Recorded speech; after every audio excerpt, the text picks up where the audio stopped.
Okay, so now we're looking at the periodic table. The first thing I want you to notice is where this stair step over here is located. You need to know everything to the left of it is a metal, everything to the right of it is a non-metal. So you can see the majority of elements are actually considered metals.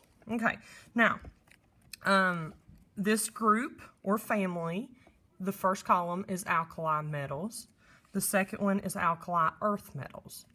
Okay, in the middle here you have your transition metals. Okay, here is your line, okay, your staircase.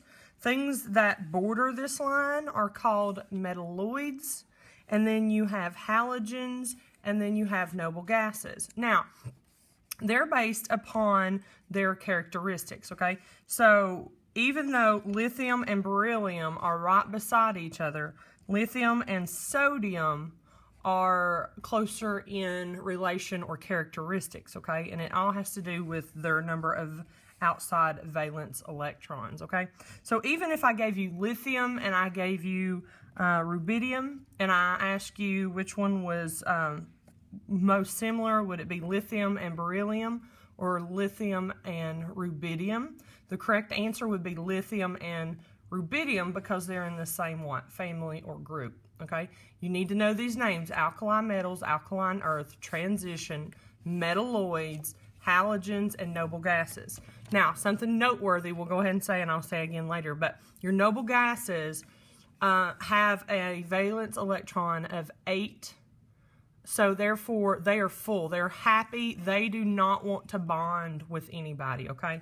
But then, because they have, everybody wants to get to that golden number 8, these have 7. Group 17 has 7, okay? And group 1 over here have 1, all right? So it makes these the most reactive in the periodic table, okay? And actually, fluorine is the most reactive, and francium here is the most reactive, okay? So when we're looking at reactivity, it's like you could draw an arrow going back and forth between these two, okay? They're more reactive over here, but as you go down over here, they're more reactive, and as you go up over here, they're more reactive. Okay. All right. So moving on. All right, so once again, and I know I'm saying this double time, but it's for good reason. Here is your stair step. Those things that join the stair step are metalloids, okay? Anything to the left are metals, anything to the right are non-metals. Okay, you need to know the families: alkaline metals, alkaline earth, transition, then you have your halogens, and then you have your noble gases. Okay? And here's their family numbers. Okay, this is family 1, 2, this is 3 through 12. Metalloids and other things in here are 13 through 16, halogens are 17, and your noble gases are 18. Okay, and I even tell you again, elements in the same family group are the most similar because they share the same chemical properties due to the number of those outside outermost valence electrons. Okay, and I've talked to you about group 1 has 1 valence, group 2 has 2 valence, group 17 has 7, and group 18 has 8. They're the ones that have that full shell, okay? They're happy, okay? They will not bond with anybody else because they have all the electrons that they need. Okay, so this makes noble gases unreactive. They're not going to react because they have 8 and everybody else wants 8. So this makes group 17 and group 1 extremely reactive because they're so close to having 8, okay? They are so close. These have 1, these have 7. If they give 1 away, then their next shell has 8, okay? If they receive 1, okay, that gives them 8. So that's why they're so reactive. And the most reactive is here and down here. Okay. All right, so we've said that here's the metalloids on those stair steps. But what are metalloids? Okay, metalloids have properties of metals and also non-metals. Okay, so they don't act all the time like a metal. They don't all the time act like a non-metal.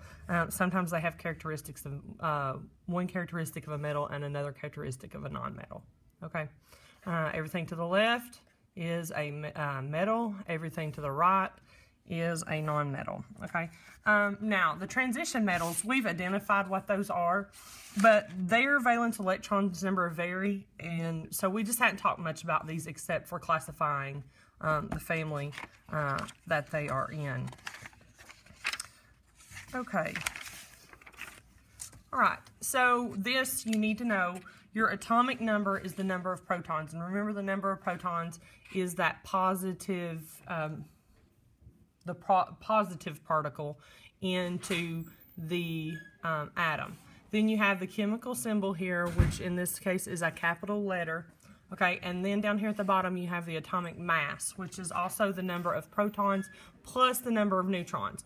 Okay, so this is what gives it its mass. Now, I have seen sample questions that say which one of these elements is the heaviest. It really should say which one has the highest atomic mass, okay? Which in this case, in group 1, it would be francium here. Now, with that though, have to know that things with the most mass on Earth are going to have the greatest weight because they're more matter being pulled on by Earth's gravity, okay? So if you do see a weight question, you're looking towards the bottom, okay? Lightest at the top, heaviest at the bottom, just like you see with its atomic mass.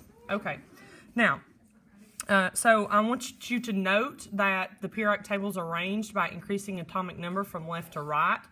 And you can see here's hydrogen, it's 1, then you go to 4, 6, 9, 10, 12. I'm talking about atomic number. I'm sorry. I was just reading off atomic masses for you, okay? But you can see still yet, okay, they go 1, 2, 3, 4, 5, 6, 7, 8, 9, 10. And then as atomic mass, you can see it increases as you go down the periodic table, okay? All right. So, and here's one more time reiterating that. Okay, so as you move from left to right, the atomic number gets larger. And I've taken this period here and shown you. Here's boron, carbon. Okay, so you can see it's increasing by 1 as you move from left to right. And then as you move down, the atomic mass increases. And here's the atomic masses. Okay, also you could say that which one's heaviest, you could say these down here. Okay? All right, now, I've mentioned periods, but let me reiterate what periods are, okay? Periods is what goes from left to right. Doom, doom, doom, doom. Okay, and I think if I write a sentence, a period goes at the end. I write sentences from what? Left to what? Right, okay? So your periods run this direction, okay? And how periods are grouped is based upon the number of electron shells that each element has. If you remember when we did the Bohr diagrams, we did... you know, shell 1 will hold 2 electrons, shell 2 will hold up to 8 electrons, and so on and so forth, okay? And depending upon how many electrons each element has, depends upon how many shells it needs. But you can see that, like, here would be hydrogen and helium, okay? And this doesn't show the entire periodic table, so it threw me off here. I was like, there's only supposed to be 1 there. Okay, so hydrogen and helium, and you can see that you have both of those only have 1 electron shell. And as you move down, you can see that everything here in period 2 would only have 2, period 3 would only have 3, and so on and so forth. Okay, all the way down to 1, 2, 3, 4. 1, 2, 3, 4, 5, 6, 7. Okay, all right, so... now let's quickly talk about reactivity. All elements and electron, I already talked about periods, sorry. Reactivity. So I told you that the most reactive here was fluorine and down here was francium. And I want you to see they've got an F and an FR here. And if you look at this graph, it says nonmetal reactivity increases when you move to the right and go to the top.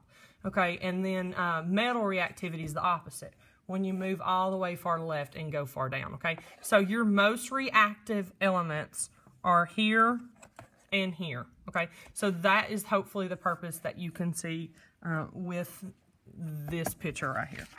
Okay, so one more time, you need to make sure that you've got the basics.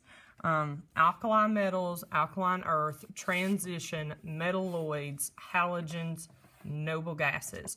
Anything to the left is a metal, anything to the right is a non-metal. This is your most reactive, this is your most reactive. If I'm over here and I say which one are more closely related in chemical characteristics, would it be fluorine, or would it be fluorine to iodine, or fluorine to iodine, excuse me, I said fluorine to neon or fluorine to iodine, you would tell me iodine because they're in the same group. They have the same number of those valence electrons. Okay, guys, that is the periodic table.